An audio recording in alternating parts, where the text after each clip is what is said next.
오늘은 제주 4.3 제25강입니다. 제목은 4.3 정부 보고서를 새로 써야 하는 이유입니다. 2000년 1월 12일 김대중 대통령이 제주 4.3 사건 진상규명 및 희생자 명예회복에 관한 특별법, 이걸 줄여서 제주 4.3 특별법이라고 합니다. 를 공포했습니다. 그 다음 해 1월 17일에는 보고서 작성 기획단이 발족했습니다.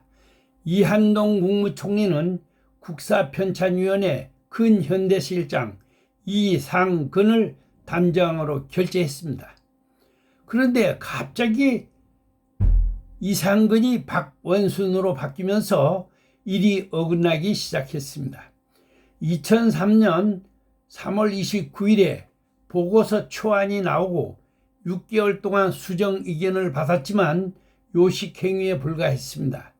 이 과정에서 제주 4.3위원회 위원 중 우파 측 4명이 사퇴했습니다. 결국 2003년 10월 15일에는 보고서가 확정되어 제주 4.3 사건 진상조사보고서, 즉 4.3 정부 보고서가 나왔습니다. 4.3 정부 보고서는 사건의 원인보다 군경의 과잉 진압에만 초점을 맞췄고 역사적 안목이 아닌 단순히 가해자와 피해자로 편가르는 방식으로 쓰여 국민 분열을 조장하는 보고서가 되었습니다. 내용도 미비하고 왜곡되었습니다.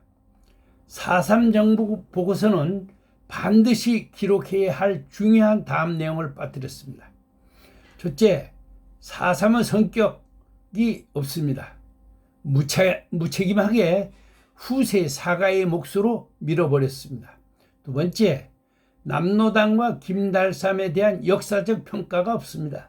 세 번째, 군 주요 작전이 없습니다.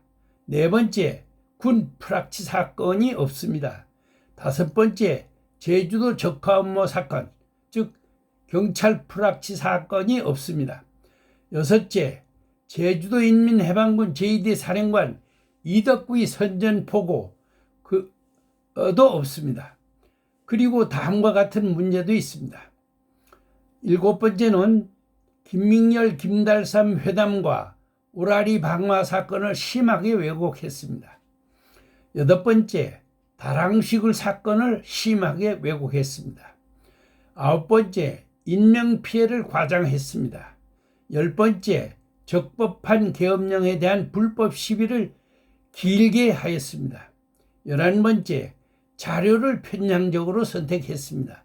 특히 휘티코프 일기와 레베데프 비망록, 김민열이 매일신문 기고문인 동조구 피로물들인 제주 참전기 등은 철저히 묵살했고, 김달삼이 쓴 제주도 인민유격대 투쟁보고서 중 불리한 것은 인용하지 않았습니다. 4.3 정부 보고서는 작성 주체가 개인이나 단체가 아니고 정부, 즉 말하자면 국무총리가 했죠. 현 정부도 1948년 건국된 대한민국 정부의 후계체입니다. 따라서 보고서도 대한민국 정부 기조 아래 쓰여야 합니다. 그리고 먼저 진상을 규명하고 난 뒤 부차적으로 발생한 인권 침해 사항들을 사실대로 서술해야 합니다. 즉 정부 보고서는 북한이나 남로당이 아닌 대한민국 정부의 관점에서 작성해야 하고, 사실을 정확히 기록하면서도 국민을 하나로 모으는 방향으로 쓰여야 합니다. 그리고 정치가 역사 문제에 간섭하는 일은 없어야 합니다. 그런데 불길한 소식들이 전해집니다. 이재명 대통령이 4.3 성격 문제에 대하여 이견을 피력하고 있다고 합니다. 이것은 매우 위험한 조짐입니다.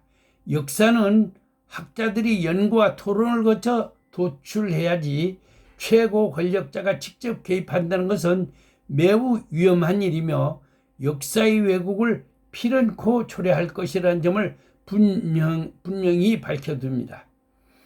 오늘 공부는 이것으로 마치고 다음 제26강은 제주 4.3 사건 추가 진상 조사 보고서 작성팀에게 보내는 건의문입니다.